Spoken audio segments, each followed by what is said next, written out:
What's going on, everyone? Welcome to today's weather outlook for Saturday, April 1st, 2023. Taking a look at the big picture here, we can see we have two stories going on. We still have this system that is in the east.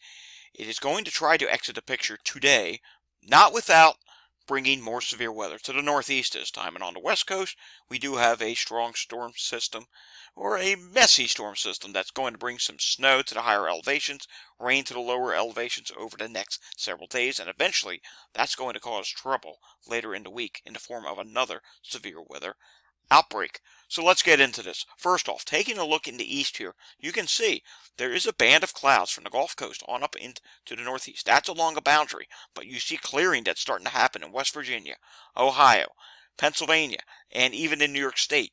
But if you look in western Ohio, you see a band of clouds that is starting to grow.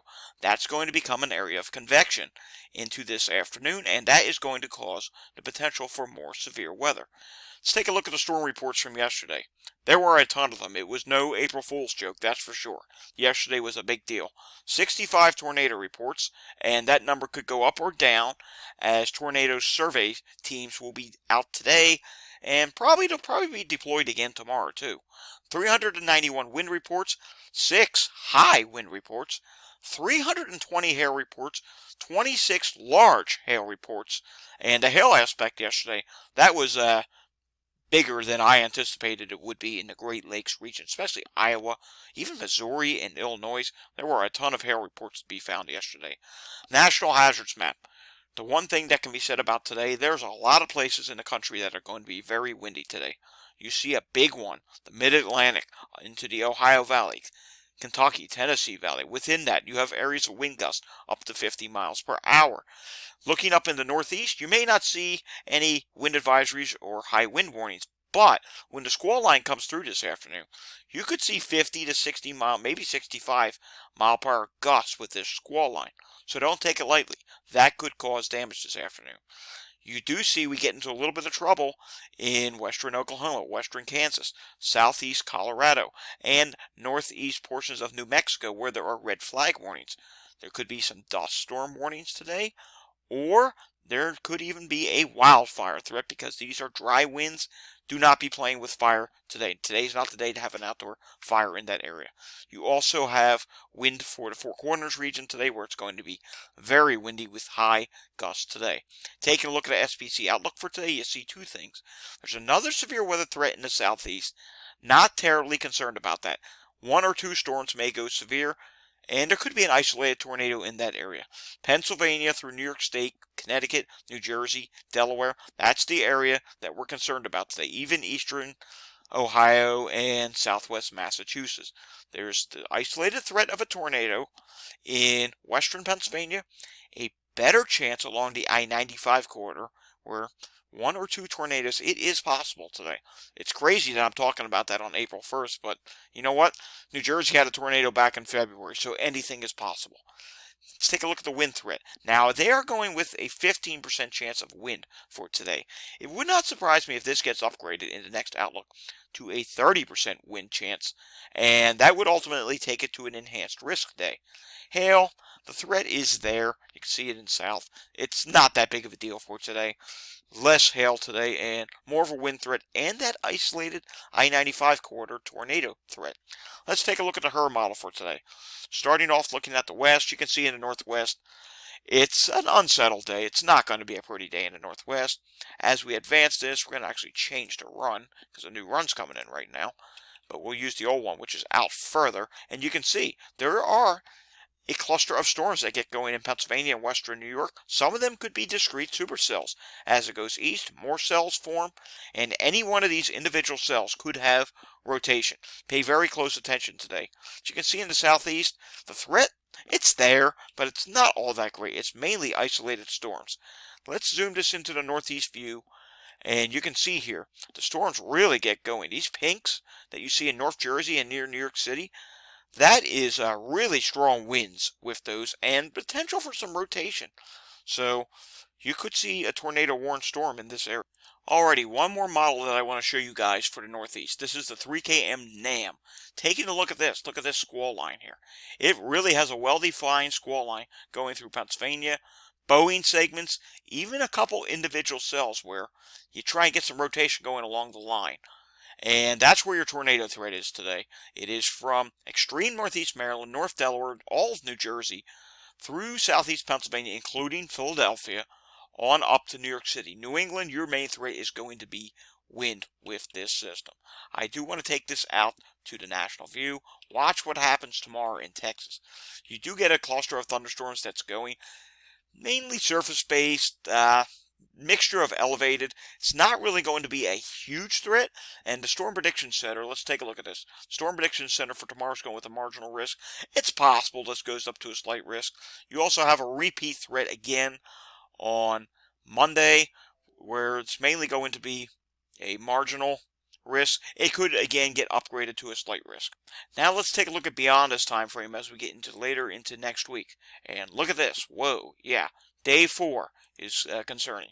We have an enhanced risk, essentially from Chicago on southwest, all the way back through all of Missouri, even down into Arkansas again, extreme eastern portions of Oklahoma, Kansas, and just outside of Nebraska, Iowa, Illinois. You have to watch here because this is the next threat of potential severe weather. Let's take a look at it on the GFS model, shall we? Here's the GFS as we go into Tuesday. You have snow on the northwest side. Yes, you heard me again. Another snow event in the Dakotas on the northwest side. And you know what? It could be a significant snow event. And as you can see here, as we get into Wednesday, you have this strong southwest flow. You also have some instability that's going to sit up in this area. Really strong instability. We've been talking about this for several days now. We didn't talk about it yesterday because obviously yesterday's threat was a bigger deal. But look at this strong instability axis that gets going, and it continues. It pushes east slightly on Wednesday, but look what happens here. It really slows down. We'll go back to surface. Really slows down, and there could potentially be a heavy rain threat that sits somewhere up from Kentucky through the Tennessee Valley, back in through Texas. Heavy rain threat coupled with the potential for some tornadoes. Both days, I think, are going to have a tornado risk. The biggest severe risk day is going to be Tuesday night. It's still unclear how big this is going to be, because you can see at the surface here, you don't see a lot of storm development being shown on the GFS. And then you get into the second day, and look at the front here. It literally stalls out on Thursday. From West Virginia on back southwest. Texas, you could be in a flood threat. Louisiana, Mississippi. I mean, this is the GFS. It's not a mesoscale model, and it's showing fairly impressive precipitation amounts. We're already into Saturday now. Here's 12Z next Saturday. And this front is still stalled in the south. What it will do after that, how long it will stay stalled, will it pop this low you're seeing off the Carolinas? That's all a question. But the big time frame we're concerned about right now is Tuesday and maybe Wednesday for another severe weather outbreak in this area. Something else we have to watch this week. Look at this. A big warm-up in the east. Finally, the east and northeast get into a warm-up. Look at Texas. These are 90s. It is actually going to get downright hot in Texas. Mid-90s, they're possible this week. And I continue this into Wednesday. It finally cools off a little bit after the big warm-up on Monday and Tuesday. But look what happens in Florida and the southeast. You're going to have multiple days of really warm weather, hot weather actually. The dew points are going to be high because that front stalls. And you can see finally on Thursday, a little cooler back across Louisiana because you have that rain cool air mass. Florida, you're stuck in the 90s for several days. Friday, still 90s. As you get into next Saturday, 80s to near 90s in Florida. That's one area that's going to stay relatively hot. In the Northeast, it looks like there could now be a change just in time for Easter. It's not going to be the warmest of Easters. Highs in the 50s in much of the Northeast. We've had other years where it's in the 70s in the Northeast, or in the 60s at least. Not this year. As of right now, it's looking cooler. Look at the rest of the country here. You have 70s in California. You have a cold pocket up here in the Dakotas. You don't even get above freezing on Easter. And in the Northwest, 50s and 60s at best. This now takes us over to our outlooks from the Climate Prediction Center. Well below average temperatures in the Dakotas for the next 6 to 10 days. Above average in the east, because remember, that cold front is going to stall. The west coast, above average temperatures. 8 to 14-day outlook now looks a little bit differently after the big warm-up in the east this week. You see a lot of places that get below average because with that front that comes through and stalls, not only do you get rain cool there, you do have a trough behind that. And you're going to have below average temperatures in this area beyond this upcoming week and maybe for multiple days of the following week. You do have this banana shaped above average temperatures on the west coast and Florida. I think you're in above average temperatures for the foreseeable future. Taking a look at precipitation, above average precipitation along this corridor, especially from Texas on up through Georgia, Alabama, even into Mississippi, maybe even southern Carolina, South Carolina, but southern portions of North Carolina. Because where this front sets up, you're going to have some training aspects, and that's something that's concerning.